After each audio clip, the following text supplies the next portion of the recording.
Hi, it's Michelle. Oh, did you want to come up? And Zelda's here today. Do you want to sit with me? Okay. It's Michelle and Zelda. I don't know, depending on how long you've been with me, you might not know about Zelda, but Zelda is my little girl. She's my oldest cat. She's going to be 14 in a couple weeks. She was born right around the 1st of July, so she's a Cancer, in case you were wondering. Right? Okay. I was tagged in the Let's Get Outside books tag by AJ Dunn, and I wanted to go ahead and do the video. You're so cute. She's just purring so loudly next to me. Can you see her okay? I feel like I should put her on something. I put her on some blankets, so maybe you can look at her a little easier if she sits up. Oh, little girl. The original creator is Sandy at MsReads A. They both have wonderful channels, so be sure to check out their channels if you get a chance. I'm looking at my phone because I didn't print out the tag. I just wanted to read it to you off of my phone. Number 1, Into Thin Air. What is one of your favorite books about or set in the outdoors? I really loved The Golden Compass. I thought that was a wonderful book.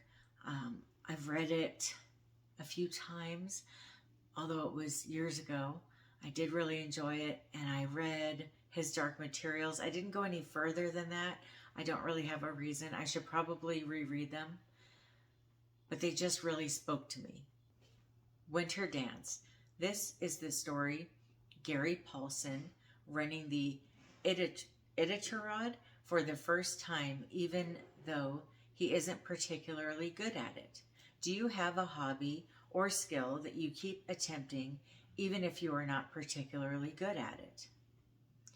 Well, I had to think really hard about this one because my hobbies tend to usually include things that don't require being good at.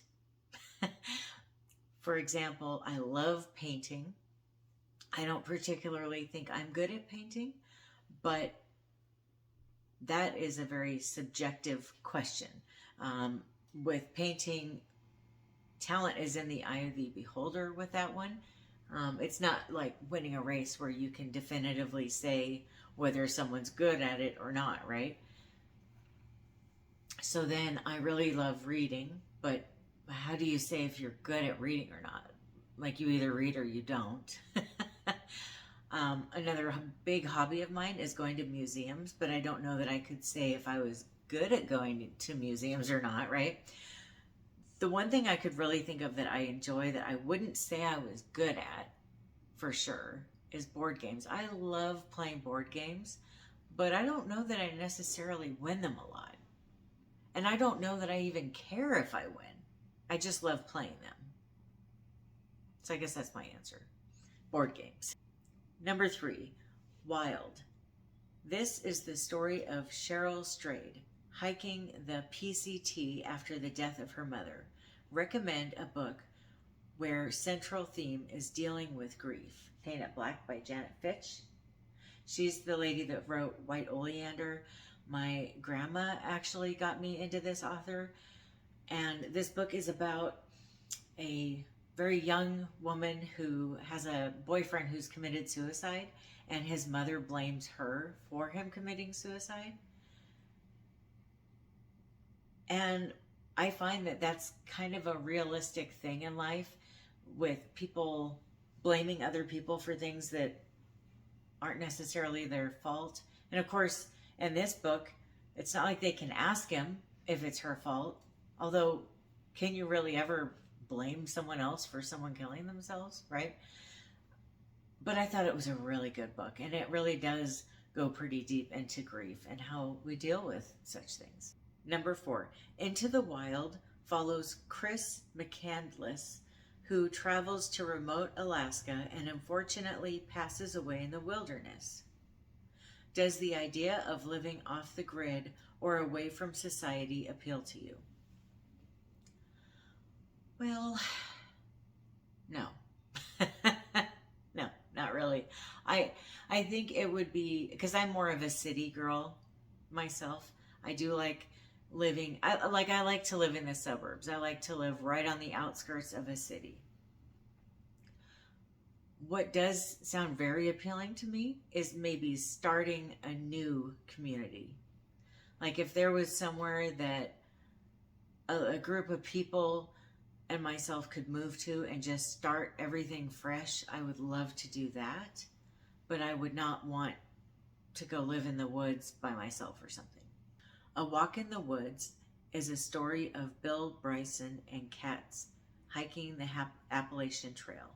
What is a book with a really interesting friendship?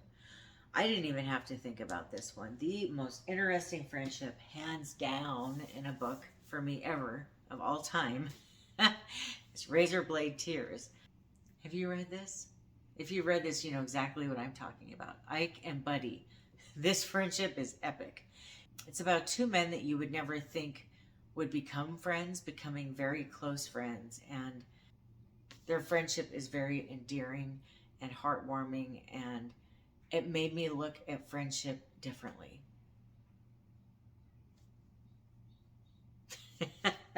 Number 6, Adrift. The story of Stephen Callahan's time lost at sea. Do you like water? Oh boy, do I like water. I love water. I've always loved water. I collect shells.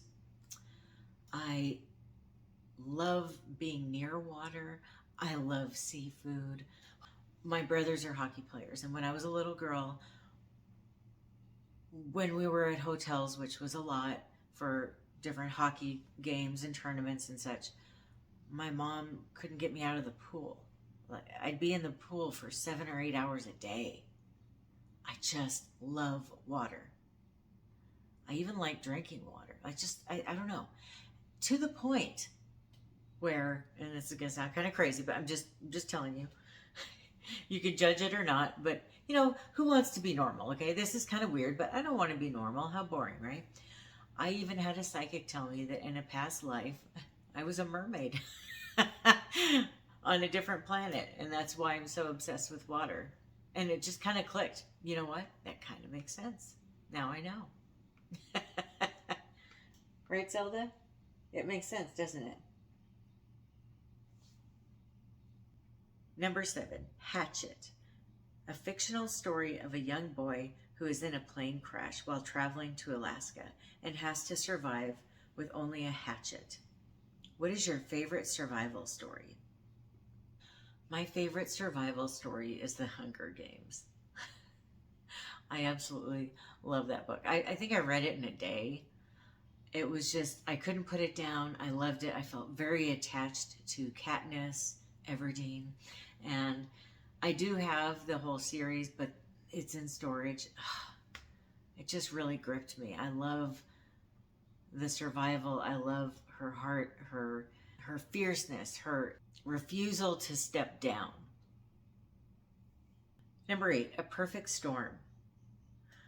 A story of fishermen that were lost at sea during a huge storm. Do you like stormy weather? Well, I do if I'm inside, if I have shelter. I love a good storm. That's the one thing I probably miss about Florida is the thunder and lightning storms. Oh, we used to love that, listening to the rain and the thunder and lightning and everything. It was wonderful. But I don't like being outside in a storm. I mean, it's kind of fun to run outside and dance in the rain for a little bit, but I don't like driving in the rain. I don't like driving in the snow. I like snow as well, if you call that a storm, like a blizzard or something. But, so I guess I do like storms, just not trying to travel in them. And the next prompt is to tag someone, but I don't really typically like to tag people. I don't think there's that many booktubers that watch my channel, and the ones that do usually have already done the tags that I do. But if you would like to do this and you haven't done it yet, please feel free to do it.